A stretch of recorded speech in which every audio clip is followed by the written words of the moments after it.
Are you practicing to practice or you practicing to be great? Which way am I going? That's supposed to come. You on the way.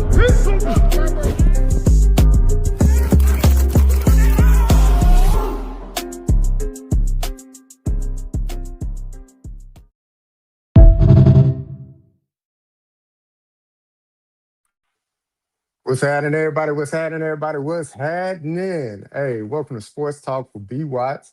I'm your boy, JR Boxing, and we're gonna have a good show tonight. Man. We're gonna talk a little bit of Cleveland. We all know that NFL Combine just happened, so little Birdie's been out there chirping a little bit about what Cleveland could possibly do.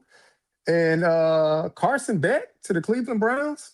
We'll see what B. Watts and Uncle Steve got to say about that.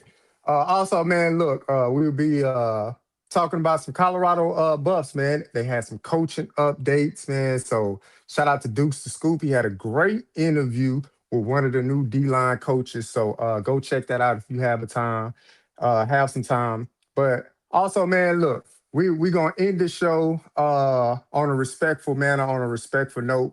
But let's shout out to all the day ones in the building, man. Everybody that's in the chat holding us down, man. Shout out to B Watts. Look, B Watts already saying hit the like button. B Watts, you need to tag that, man. You need to put that right now. Hit the like button, man. Share, subscribe. We really appreciate it, man. Become a member if you haven't already done so. What's going on with your aunt? Shout out to Benson Jackson.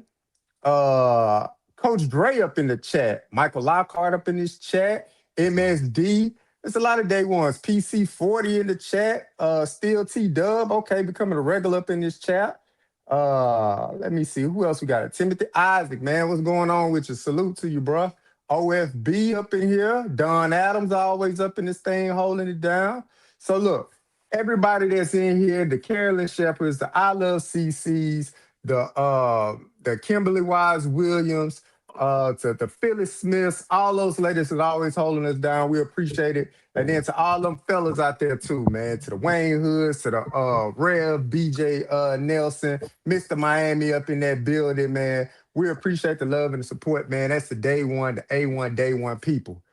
Man, where you coming from, B Watts? You had a late church service. You got the purple on, got the royalty on. Y'all know that purple mean royalty, so B Watts royalty up here. I ain't mean to cut y'all off, but I'm an online bishop. This is the color of online bishop. Oh, okay. Okay, I see you, man. What's happening, Unc? I ain't mean to cut you off, Unc. My bad about that. What's happening with you, Unc? What's going on, fellas? Good to see y'all, boy. He's sharp over there. Look, old Purple Rain. He got a little Prince in him. What Apollonia at, young fella? Oh, you know it now. Yeah. But look, man, hey, it's big things happening out there in the sports world, man, especially with football. To me, this is like an exciting time of the year for me because you get to undress the good and the bad of the upcoming athletes that's heading into the NFL, right? And we know B. Watts love the Cleveland Browns. Look, shout out to 12. He got them back there posted up in the background. But it's interesting to see where Cleveland gonna go with it. So I'm gonna hit y'all with a few questions, just see how y'all feel about it, and then we'll move on to some CU talk. But let's talk about the QB situation. Look, B. Watts reported on it a bit last week. But something came out. There was an interview with Carson Beck. And Carson Beck said, I would love to go play for the Cleveland Browns and Coach Todd Monken. I have great respect for him,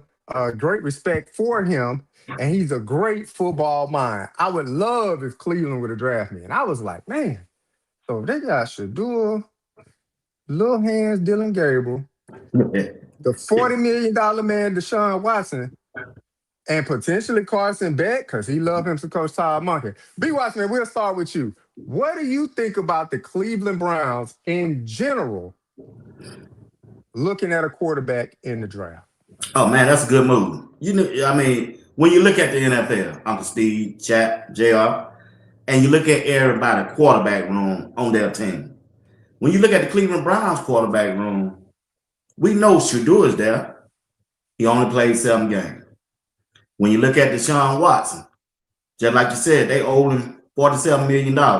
But the kick is they don't know how physical he is. They don't know if he can sustain himself for his health wise for a long season.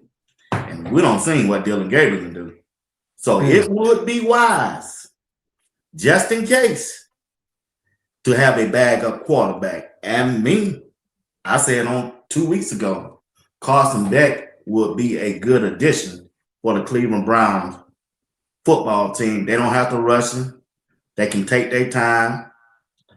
Just like the past coach said, Kevin Stefanski, he can be a development project. So when you look at it, JR, they're going to get one of them quarterbacks in this draft in the later round because they need that.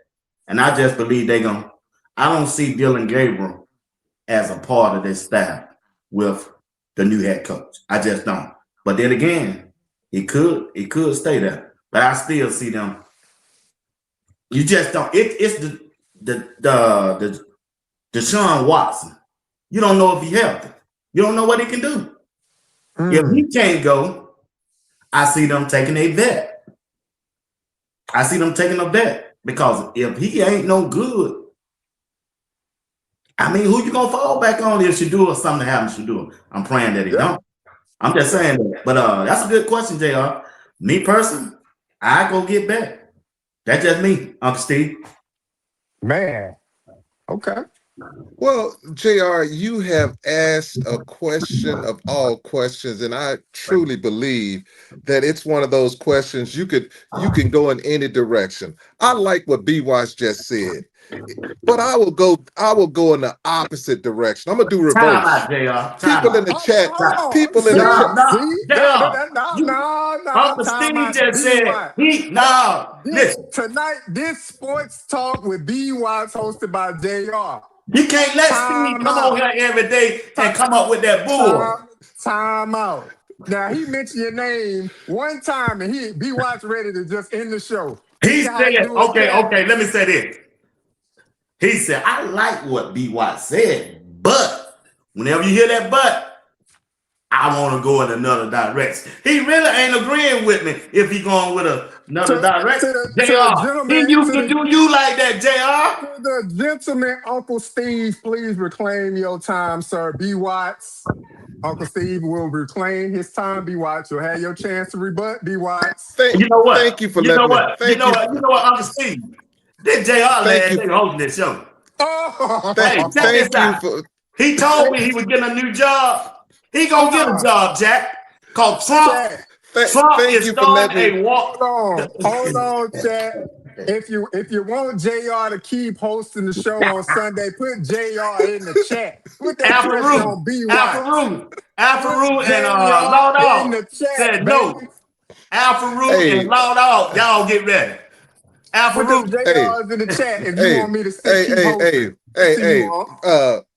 thank you so much. I'm glad that I get to reclaim my time back because it seems to me that if you ain't going with B. Watts, he's gonna mute you, he's gonna overtalk you, he's gonna Stephen A. you, but I'm still gonna go reverse. We're gonna do a double reverse.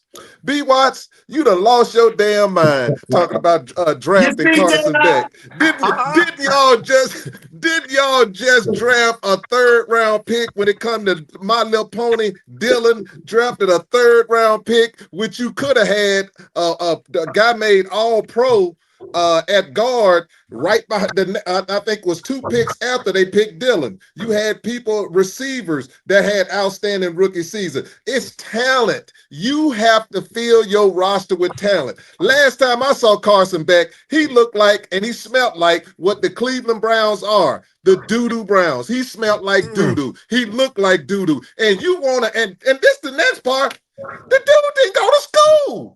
What the hell are we getting people who didn't take class? Come on, man. What is he gonna read the playbook?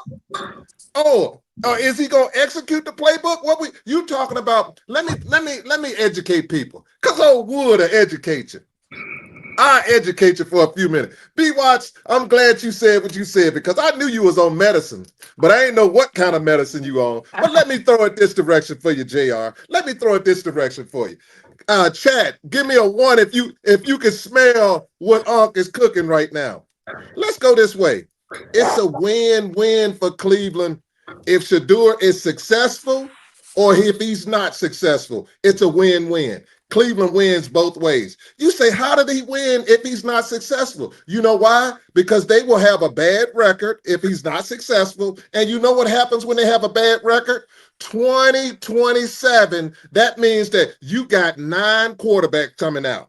You could say Sellers, you could say Arch, you could go any direction. You got all kind of quarterbacks coming out in 2027. So they cooking in 2027. You'll have people that play 15 years, Chambliss, that played 15 years in college. So all I'm saying is this one here. Cleveland wins in that direction, and it doesn't mess up anything. Let's go if Shedeur is successful.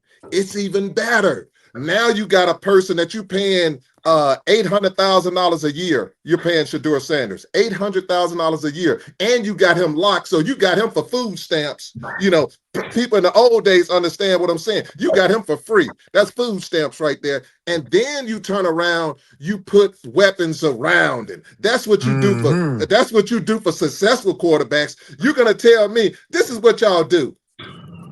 We're going to handicap Shedeur Sanders. We're going to tie both hands behind his back. We're going to close his eyes. We're going to put drapes on it. And we're going to tell him, go out there. You got to be perfect. But we're going to give you people who shouldn't even be in the NFL. And then you're going to turn around just like what they're going to do to the New York Jets head coach. They're going to have him where the New York Jets are going to use all these draft picks, get all these great players. Then next year, going to get some more great players. Then going to fire the brother and bring in a white guy to sit in there and say, oh, man, he turned this franchise around. That's a lie. No, you gave him great players. And when you gave him great players, you're going to win. And it's the same thing for Shedeur Sanders. People, please don't be fooled. What the heck did Carson Beck do? Carson Beck did absolutely nothing. That Miami defense was lights out. They were world champion. This is what I'll say. How many NFL players on that Miami Hurricanes team? And that ain't counting. That freshman could be in the NFL. That wide receiver they got could be in the NFL right now. That they got. That ain't counting the running back, and that ain't counting them offensive linemen. That ain't counting them 2 edges. That ain't counting them safeties and cornerbacks they got. So all I'm saying, you got an NFL team, and you got a guy who didn't even go to damn class, and he couldn't even get you any completions, and you want to draft him. BYU, I'm beginning to think something now. You love them. They told me. They told me that I can't say that word for that thing. They told me I can't say that word, but I can say you love you some Ritz and some saltines, and that's all I got to say. JR, back to you. Appreciate that. Hey, thanks for dressing. This man went on a rant for 20 minutes. Whoa. I appreciate you, for dressing B. Watts down because y'all heard him chat. B. Watts said he preferred Carson Beck over 12, which I did not. I did not. Hold on. You asked me, was it okay? He talked around it, y'all. Chat, put a 1 in the chat if y'all understood what B. Watts said. Or put a 2 in the chat if y'all think he turned his back on 12. Go ahead, B. Watts. You got your chance to respond, sir. Go ahead.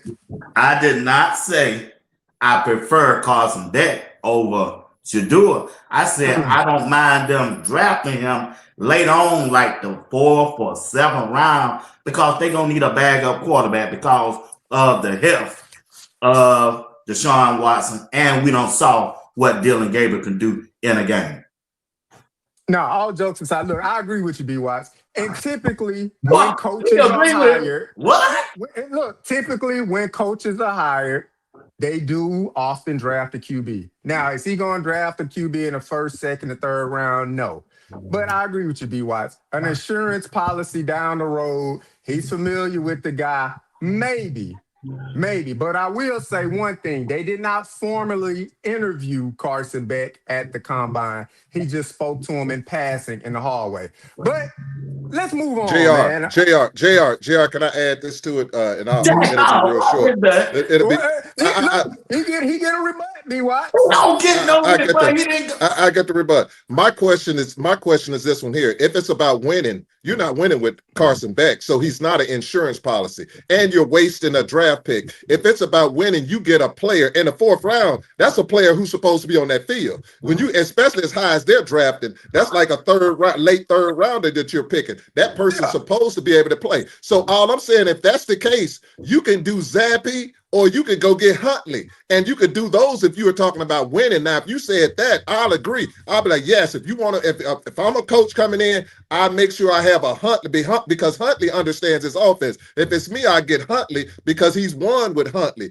Get Huntley or Zappy. You don't have to pay him a lot of money. They understand your offense, and they got NFL experience. Carson don't have no NFL. He has no NFL experience. That's all I'm saying. Back to you, JR. In B. Watt's defense, he said the 4th through the 7th, so that's a range. Thank you. And he could be Mr. Irrelevant. And I said also, they can go get a veteran quarterback, just like you said. Said all of the above. So in retrospect, if he's saying 4 through 7, why ain't he getting K-Salt? In retro, see, I'm going to punch below the belt. But we're gonna move on. Enough about the quarterbacks in Cleveland. Now, hey, hell no, man. He just throw the shot at me, bro. We're moving on. Now, it seems like Cleveland is actually taking this process, serious. They're doing their due diligence. Reports came out that Cleveland took a ton of interviews with linemen, with left tackles and right tackles specifically. And I'm going to give y'all a few names. One of the first linemen they interviewed was Alabama left tackle Caden Proctor. And then Miami's Francis Magoa. Hopefully I pronounced that name right. If not, salute to you. Sorry about that. And then they interviewed Utah's left tackle Caleb Lomu and Clemson's right tackle Blake Miller. So all of those guys are rated very high. If you look at any different draft board, you can switch maybe 1 or 2, maybe 3 and 4, but they all are rated as top 4 tackles in this draft. Specifically by position, if you go left or right, flip-flop it 1A kind of situation. So, Uncle Steve, I'll ask you, if you're Cleveland and you're in the 6th spot, who are you picking first? We got Alabama, Caden Proctor, Miami, Magoa, Utah, Lomu, or Clemson right tackle Miller. Where are you going with it? Right or left tackle? You want me to go first or B-Watch, Yeah, JR? you go first, Uncle Steve. Huh? Okay. I think you said me. If you said me, I will go. This is what I would do, JR. The reason they're talking with Proctor is because of this one here. I think they're going to trade out of that pick, and you're going to trade out of that pick because you can get Proctor after number 15 or 16 or 17. So for me, I'm trading out of that pick because I want to get additional picks because they need as many players as possible. I understand you asking the question. I'm still going to get Proctor because you're not going to get the top 2 tackles in the draft because you're not going to be at number 6. That's just me. I really believe that's the direction they're going, which is a smart direction. That's what I would do because it's about winning. Cleveland need as many players as possible. They don't need that. Not only do they need players, they got to hit. They got to hit on the players. So to me, if it's going to be in the later rounds, which I would do, I would trade out of 6. I would go up to 10 or 13 or something like that. And then I would get a Proctor and go from there. That's just me. Back to you, B-Watch. Yeah. I understand what Steve said, but when I look at the Cleveland Browns, like I said earlier today during my video, that they whole offense need rebuilding, and it's gonna take more than 1 year. So when I look at Shedeur this past season, after looked at the game, you go back and watch the replay. The pressure came up the middle, center, left guard, and right guard. I understand number 6 to 8. I understand number 7 to 2 out there on the tackle position. But if you don't have no offensive line in the front, center, left, and guard, Shedeur ain't gonna be able to step up in the pocket. And then when we see him bail out, I'm gonna be going crazy. Why is Shedeur doing this? It's because he can't step up in the pocket. So to answer your question, which one of those players, I got to go with the Utah guy. The Utah guy can play at one of them guards, right? Andrew Berry must find a tackle with experience in free agent. You don't want to go out there with an all rookie offensive lineman. And in that second pick, I'm going first two pick offensive lineman.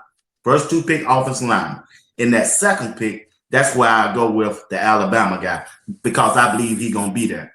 That's why I go. So you'll automatically have somebody on that line that you can groom and get ready just in case your veterans who you made a trade with or somewhere you picked up in free agent can go behind the cost. Like Steve said 2 weeks ago, shit, I didn't know that till he told me, and I did the research. They don't have no offensive lineman that started under contract. Back to you, Jeff. They'll probably wind up signing maybe one of them back, something like that. But yeah, it's looking pretty scarce on that Cleveland offense, man. Andrew Berry got some work cut out for him. But another position of need for the Cleveland Browns is the wide receiver position. More specifically, I mean, the only notable name that we know of from a wide receiver standpoint is Jerry Judas, right? So, bro. I mean, look, that man name. it seems like the name is sticking with him, man. Now, shout out to Jerry Judy, man. Look, he's a professional. He made it to heights that not a lot of people have made it to. But and all fun, right? Cleveland's also looking at the wide receiver position. So there's rumors of free agency of Michael, what's his name? Harrison Jr. So they're looking at Harrison Jr. out there in Arizona as a potential trade target. I've heard names like Pickens out there in Dallas, but it seems like they're gonna put the franchise tag on him, so that may cost him a draft pick and a lot of money.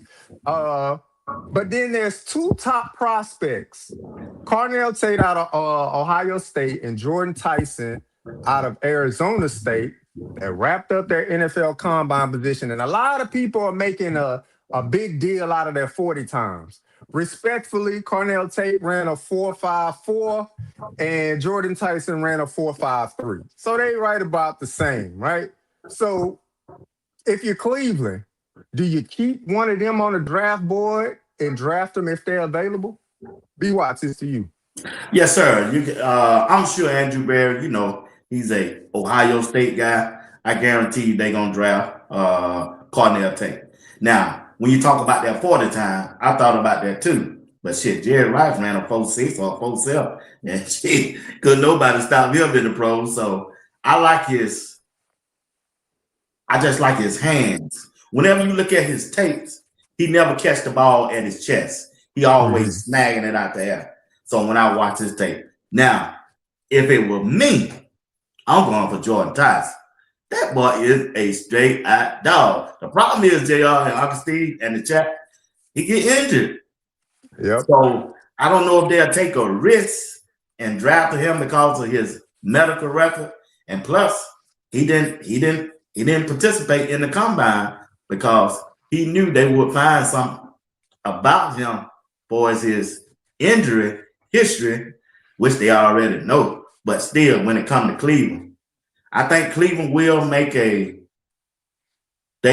a free agent wide receiver. I don't know who, and they're gonna have to do both when it comes to the offensive line and wide receiver. Free agent draft on both positions. Uncle Steve. Well, I'm offended that I'm offended that you would put Jerry Rice's name in your mouth and put someone beside that because Jerry ran. But the difference is this here with Jerry Rice, because I'm from Mississippi. Jerry Rice was the best player on his team in college, high school, and the NFL. So Carnell Tate wasn't. Cornell Tate was not the best player on this Ohio State team when it came to wide I didn't receiver. say that. I He said might have been. He might have. 4 or 5. He might have been.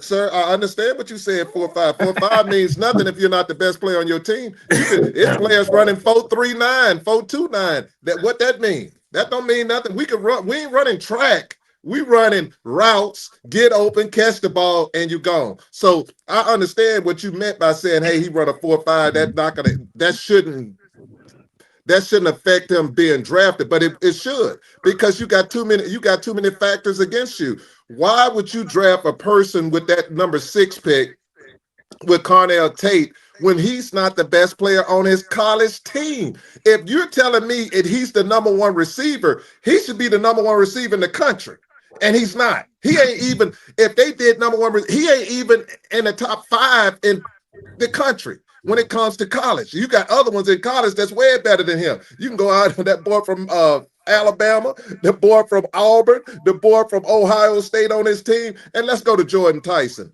The best availability is reliability. Come on, man. Shedeur need to have a player that's going to be on the field. Ain't no knock on Jordan. Jordan got too many injuries, man. If he's injured all the time in college, what you think going to happen in the pros?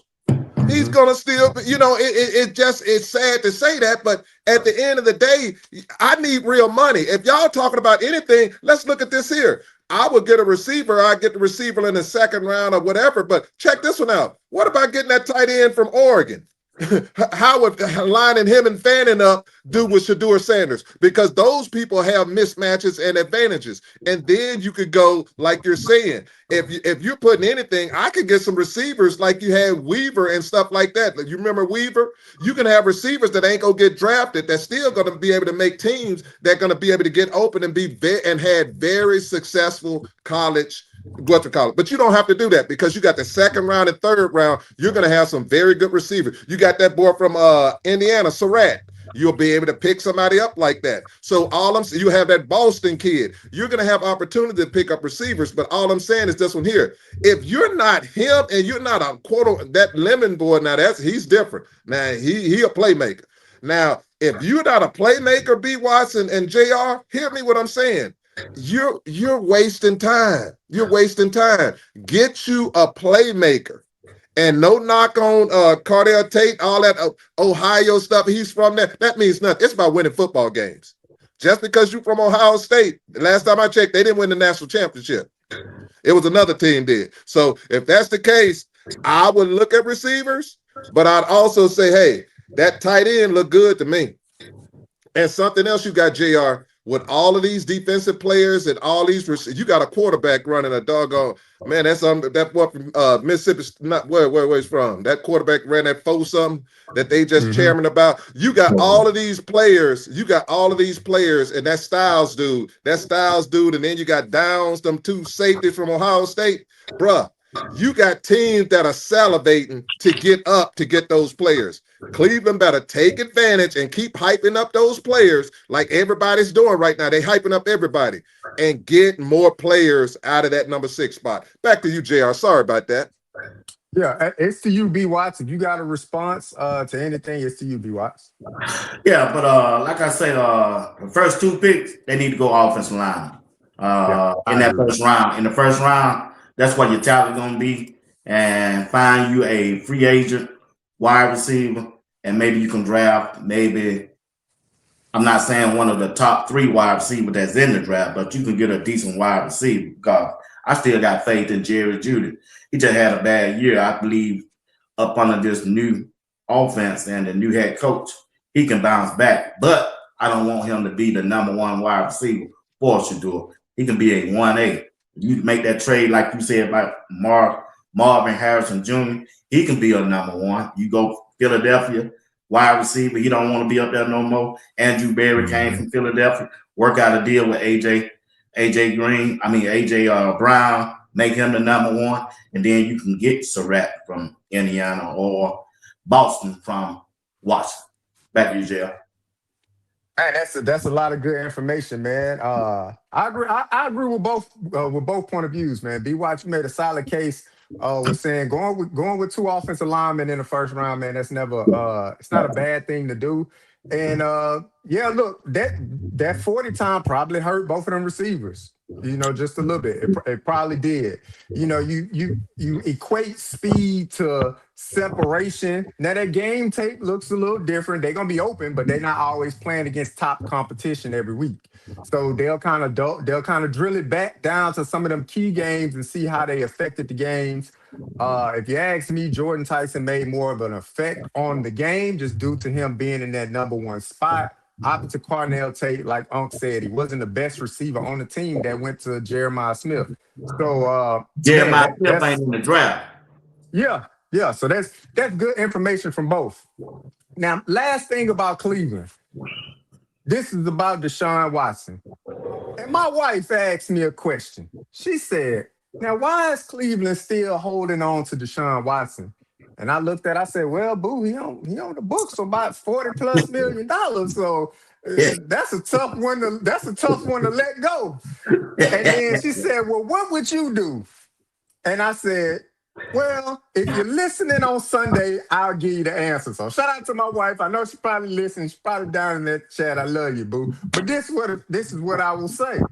If I'm Andrew Berry and I'm Coach Todd Monken, I call Deshaun Watson to the facility and I tell him this. Deshaun, there will be no point in the season that you will play. Absolutely no point in the season you will play. Unless 12 is injured and he can't come back this year. If Dylan Gabriel's still on the roster, unless he's injured and he can't come back this year. And oh, by the way, we're going to bring in a mid-level exception quarterback to play. And if he's injured and he can't come back this year.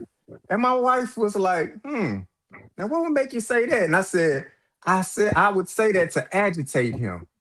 Because Deshaun Watson hold the keys. He getting paid regardless. He going to get his money whether he play or not. But I was like, you got to understand the psyche of a player. Deshaun Watson went through 2 traumatic injuries. He's battled back through rehab to regain his strength. It's a new coach, and he probably feel revived. Hey, I got opportunity. I got experience. I probably could pick up the playbook faster than these 2 sophomore QBs. All of that to his advantage. But I tell him, if I'm Andrew Berry, there's no way you play. You poke the bear. Hopefully he go back to his agent and tell him, get me out of Cleveland, whatever it takes. I'll give money back if I have to. Because Kevin Stefanski was on the hook for wanting Deshaun Watson there. So maybe Kevin Stefanski will want Deshaun Watson again. Oh, and by the way, Deshaun Watson is a Georgia boy by way too. So I was like, if you stir the pot a little bit, maybe you can get something from it. But I told my wife, I was like, also, if I'm Deshaun Watson, his agent, I say, okay, I'll sit on the bench and collect $40+ million and have it your way. If that's what you want me to do, that's what I'll do. But shout out to my wife, man. Hope she's listening. But we'll see what Cleveland decides to do. Hopefully Andrew Berry can make a deal and call down to his old buddy Stefanski and say, hey, man, we got Deshaun here. Maybe we can split the tabs 50-50 on this bill. You pay half of the contract, we pay half of the contract, and then Deshaun get his chance to go back to Atlanta, play for his home state, right? Now, let's do a little housekeeping real quick, man. Shout out to the chat. Hit that like button. 288 in the building watching on YouTube. Hit the like button. Share it, subscribe it, become a member of the Sports Talk with B. Watts, man. Do anything to help the channel grow. Shout out to Mac Mill in the building, man. Sabrina Blankenship in the building. Lady of Elegance in the building. Blessed HT up in this building. Again, Factory Q. Sharon Brantley up in this thing. Reverend BJ Nelson has graced us with his presence, y'all. Shout out to Rev in the building. Mel McLondon in the building. We got Jermaine Blackman in the building. Crystal Wise Williams up in here.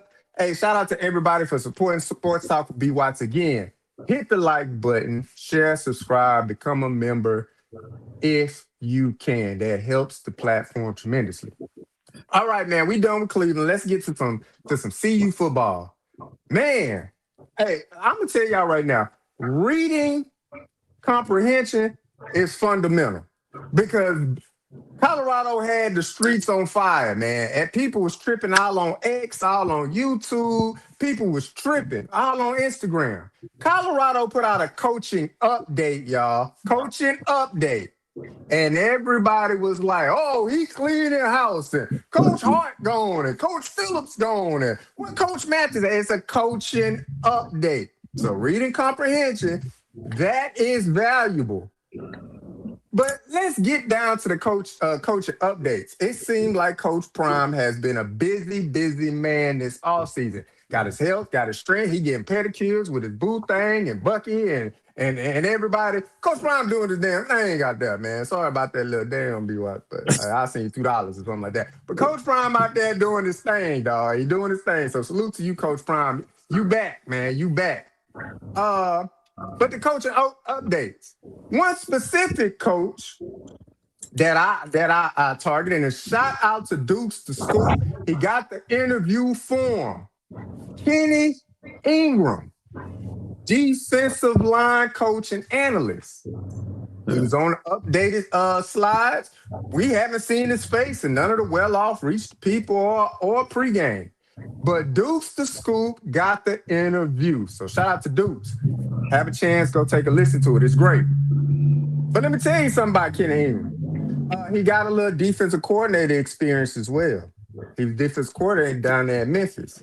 D-line coach, he cut his teeth starting off at Tennessee State University, had a cup of coffee, a few other places, like I said, D.C., at Memphis. Now he's here with the Buffs, and he's going to help that defensive line room that we lost Coach Pecco, Coach Sapp, and they elevated the young man, Carter, to the defensive line coach. So, B. Watts, what you think about that experience, man? Bringing in a guy like Kenny Ingram, former defensive coordinator for the University of Memphis, helping out in that defensive line room as an analyst and a defensive line coach. B. Watts. I didn't see the interview. I guess I got to go back and look at it. JR, you be on, man. I mean, damn, I was going to fire your ass, but look like you be on your stuff, boy. Hey, it was going to be the Uncle Steve and Law Dog and Alpha Root show, but look like you've been on your job, boy. I missed the interview. But JR, it's a good thing that Coach Prime retooling them coaching staff. I don't see why they over there hollering and screaming about the coaching staff change when hell for 2 years they've been hollering about when Coach Prime gonna make some change. What do they want? Coach Prime can't win with these folks, and he can't, man, he losing. He can't do nothing right, no matter what he do. But anytime you can bring in a coach that got experience, done played the games, and especially on the D-line, the way the defense played last year, anything can help. Anything can help when it comes to Colorado defensive side of the ball. So I missed the interview. I'll check it out once we get off. But hey, I'm just glad he got somebody. And and when I looked at it, when I sent it to y'all, there's a lot of new coaches on there that we didn't even know about. You know, that we didn't know about. A lot of coaches. There's a lot of coaches. Down a few. So you don't run down a few names. You don't do the research on them? Yeah, I checked a few of them out. I'll run down a few names. What you got on it, We got some experience in that room because we were all worried. Look, no disrespect to Dante Carter. He's an up-and-coming young man. But, you know, as fans, we were a bit worried, man. We was like, we're losing a lot of experience in that room. And we knew that was a problem area last year, So it's good that they brought in some experience in the form of Kenny Ingram. JR, when you said that, I would have, if you were talking about experience in the workplace where you somebody was subject matter experts, I'd be like, you're absolutely correct. But when your record 3-9 and you rank to the last of the last, you the last of the Mohicans, man, miss me with that. I ain't missing nothing. Hey, it reminds me, I watched Tombstone. And Wyatt Earp and his family was in the wagons and they was moving on and they were leaving town because they told him get out of town. And the man, Wyatt Earp, stops and looks at the guy and said, we leaving. The guy told Wyatt Earp, bye. He say, bye. What I care? Get out of here. So that's my point. I ain't trying to be disrespectful, but when you last, man, what are we talking about? What direction can they go? So everybody, and thank you, B Watts, for pointing out all these people who dog Coach Prime about getting rid of these people. I can't believe Coach Prime got these dead weights. I can't believe Coach Prime got this here. Coach Prime, he need this here. He need this here. And gosh almighty, when he does it, them same coons come on there and do this here. What is Coach Prime doing? How did he get rid of them? I say, what are we talking about? Please stop it with this mess. He did the right thing. If I go and I look at the stats and the stats say I'm last, I'm getting rid of yo.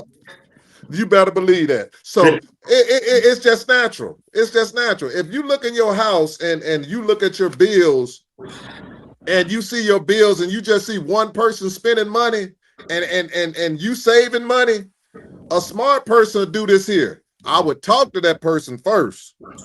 But if that person continues on that trend, they will be on the first thing smoking. They can do it by trailway. They can do it by railway, but they getting the heck on out of there. And that's what he did. Great job, Coach Brian. You can put anybody in there because you're not going to get worse than what you had. It was a great move. It should have happened a long time ago. And if it's me, you better not ever. If I ever look at your pay stub and you Rob Livingston, you the highest paid defensive coordinator ever in Colorado history, and your numbers look like that, man, miss me with that. I get somebody who ain't a defensive coordinator. I get an offensive coordinator and put him over there. Maybe he'll do something different. Maybe he'll keep the linebackers in the middle of the field on 3rd and 26, and the quarterback won't run for first downs each time. Back to you, JR. Shoo.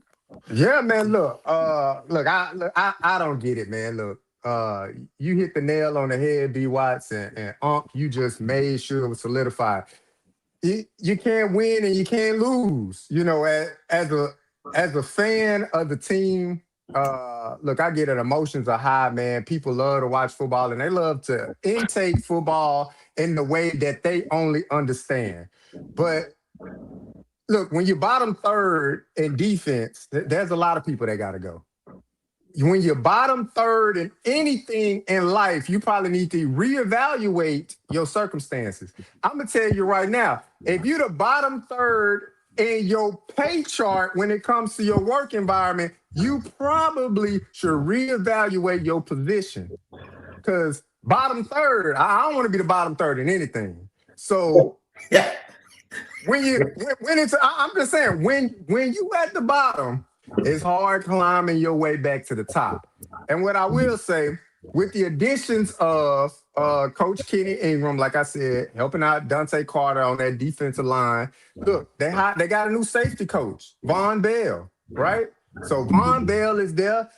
He was there somewhat last year in an associate kind of position, working with the previous defensive coordinator and Coach Rob Livingston. Now you got Von Bell coaching up the safeties. You got a QB. We got a QB coach.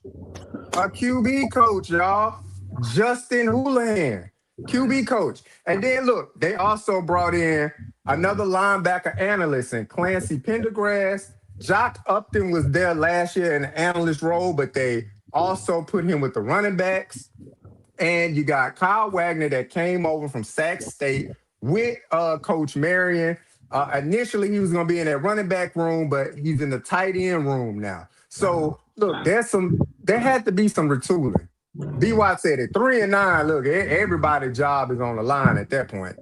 But what I will say is reading comprehension is key, and it is pivotal, right? Key and pivotal, because when the update came out, I don't know if y'all was on the streets, but I kind of just looked through X one time, looked through Instagram one time, read a few comments. Oh, man, this person gone, and this person, man, what is Coach Prime doing? And what is this? And what? When you the bottom half, you got to do a lot. You got to do a lot, man. You do? And look, There's more room. I said it on last week. There's more room to go forward than it is to go backwards. The defense was ranked like 112th or 116th, somewhere around there. So if it's 134 teams, there's more space for you to go up front. Same thing with the offense. They were pretty dreadful as well in the hundreds. So it's more space to go forward than for you to go backwards. So look, let's look at the process. Let's enjoy it for what it is. Look, Coach Prime signed a new contract. A lot of people saying, well, he might be leaving. That's why everybody left. Look, I don't know who's gonna leave 50 million on the table. I know I wouldn't. They had to fire me, dog. You know what I'm saying? But I'm not just gonna leave it on the table on my own accordance. Unless it's a health condition, then obviously you gotta take care of your health because you only get one of those. You can make more money another time. You only get one health. But yeah, going to Von Bell, the safeties coach. Now, I was kind of concerned about that because I was like, well, Coach Livingston was coaching the safeties. That's not a speciality of Coach Marv. So who's going to be the safety coach? So, B. Watts, what do you think about the hiring of Coach Von Bell, the safety coach now for CU? His experience is minimal.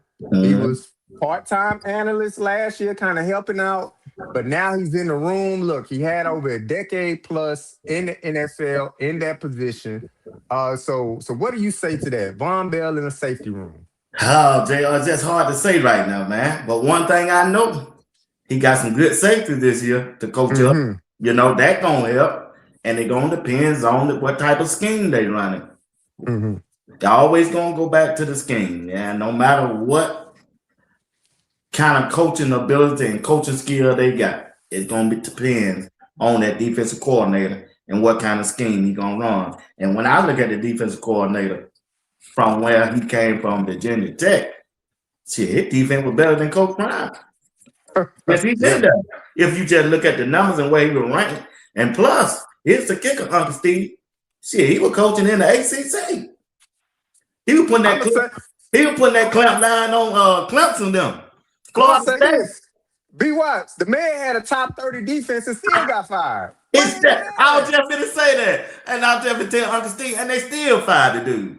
Make that make sense. But, going back to your question, it's just a wait and see for me right now. But, because I don't know the coaches. I don't know. Like you say, he don't have the experience.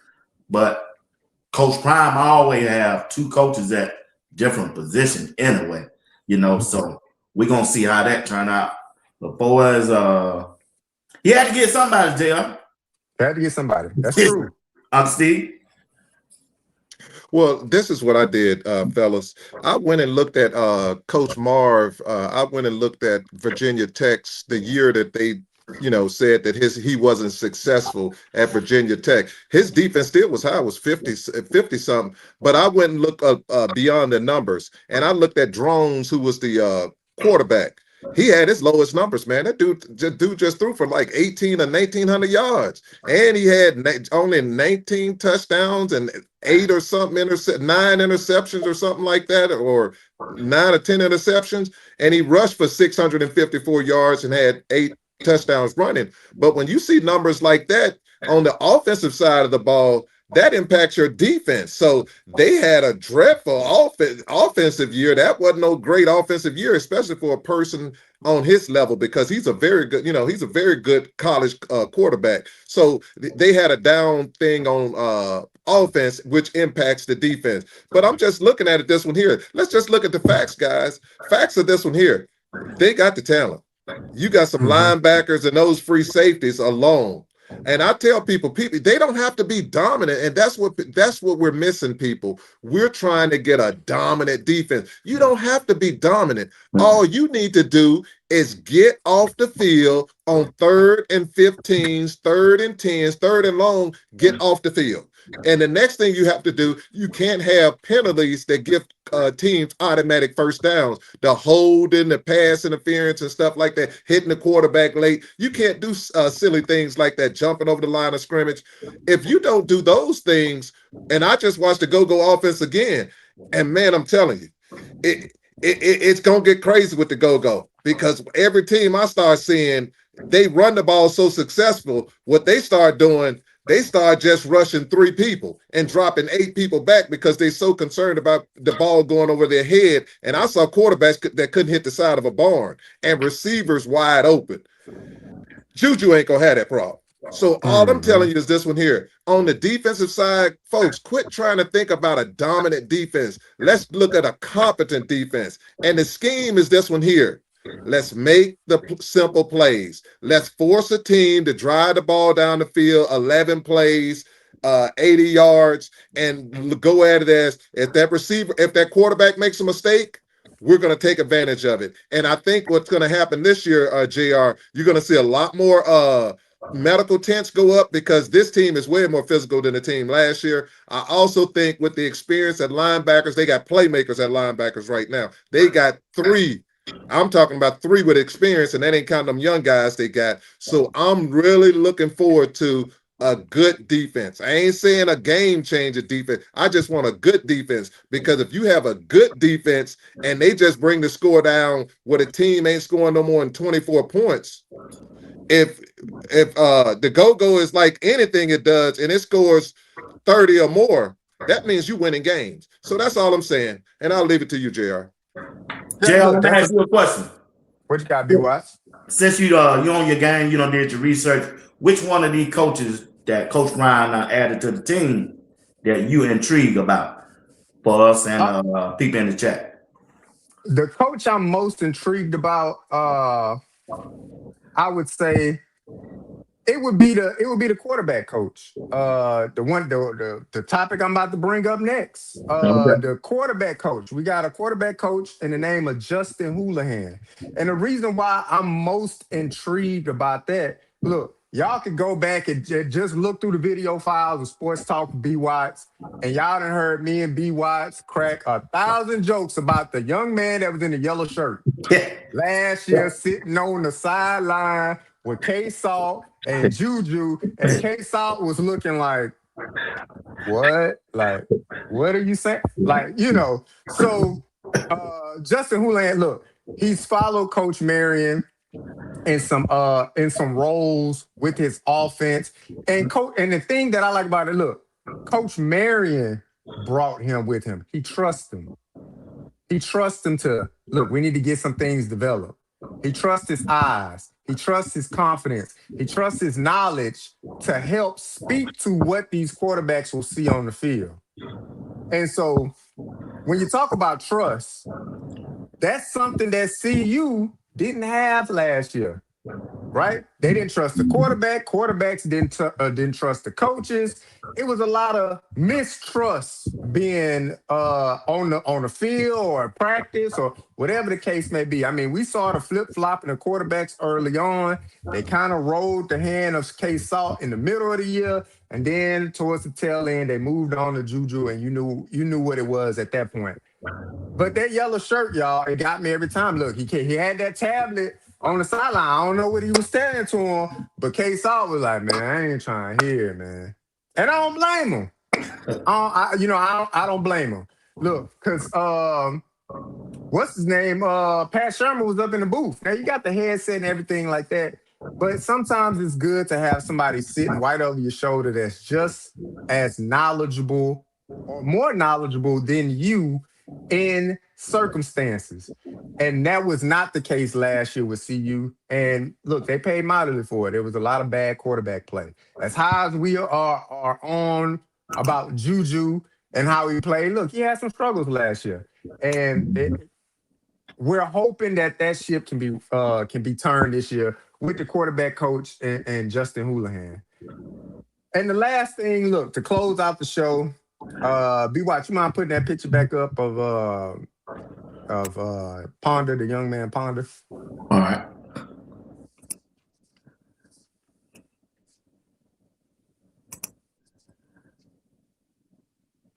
Look, for all of us that follow CU football and know the story of Dominique Ponder, it would be remiss for us not to speak respectfully on this topic about Dominique Ponder and his untimely passing.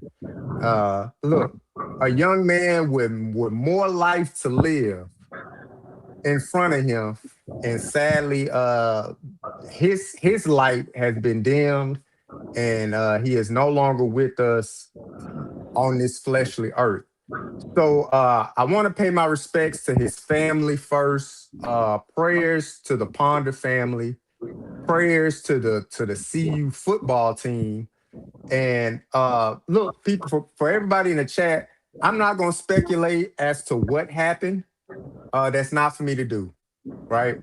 But what it is for us to do as JR Boxing, Uncle Steve, and B Watts is to pay our respectfully to the family of the Ponder family, give our praises to Dominique Ponder. B Watts just spoke about him last week of being a quarterback that could be on the field. And Greg always spoke about Ponder if it was in the tight end position or using him as a wildcat kind of QB. But man, a young man taken so soon from this world. And B Watts, the floor is yours, sir. If you want to say anything about Dominique Ponder. Yeah, just want to give condolences to the family, man. Coach Ryan posted a message over there on X. He said, God bless and comfort the Ponder family and friends and loved ones. Dom was one of my favorite. He was loved, respected, a born leader. Let's pray for all that knew him and had the opportunity to be in his presence. Lord, you are receiving a good one. Comfort us, Lord, comfort us. I'm sure the team gonna rally around that, and man, I hate that. I really do. God bless the young man. God bless his soul. God bless his family, man. I can imagine what they are going through when you're losing your own. And I ain't like it, man. I never experienced, but when I was coaching Uncle Steve and JR in the chat, similar thing happened to me. You know, that's why I sent you that message. Mm-hmm. He's my quarterback. His name was Jim. He's my quarterback. You know, you hear coaches. I even heard Coach Prime say, man, I'm all right long the season is going on because I know they with me. But when the season is over, I don't know what they're doing. And I'm sure Coach Brett can go with that. So when the season over, we just got to win the championship. He was a quarterback. Man, 2 weeks later, car accident. I get this call from his mom and his sister telling me he just was killed in a car accident trying to cross the road coming from the store. Man, when I saw that, when K-Salt put that up over there on his Instagram and then you text, that brought back memories, man. And for the respect of their family and for the respect of his parents, I yield to you, Uncle Steve. Prayers and condolences to the Ponder family. And with this one here, we always need to remember this one here. You should always kiss, hug, and always tell your loved ones that you love them because you just don't know. And with this one here, it's a young man. I'm talking about got full of life. And what you have to do is realize this one here. We just need to celebrate. We're going to send our condolences and prayers, but we need to celebrate the life of Ponder because he was everybody talks about how wonderful a guy he is. So when you're looking at that and you're looking at this here, you think, why? But God, it's always an answer for this one. And they're going to use this here to make sure that we can solve some things if it's, try to help others and then comfort others. So with that being said, prayers, condolences, and make sure y'all tell y'all loved ones how much you care about them.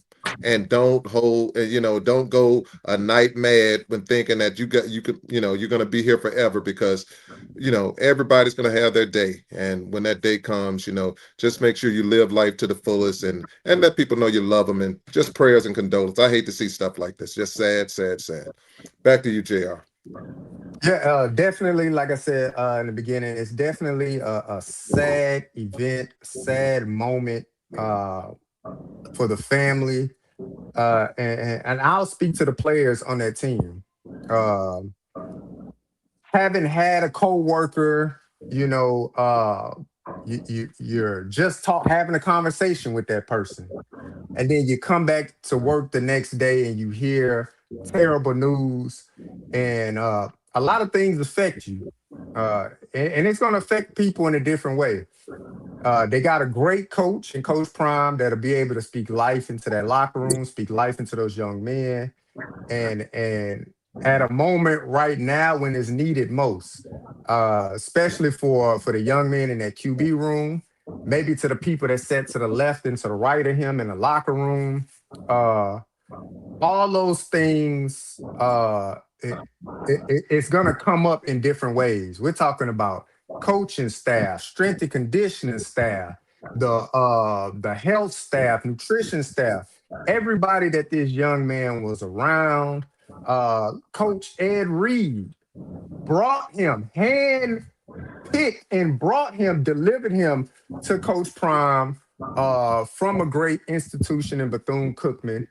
And again, a light so bright, but now dimmed, at a very young age.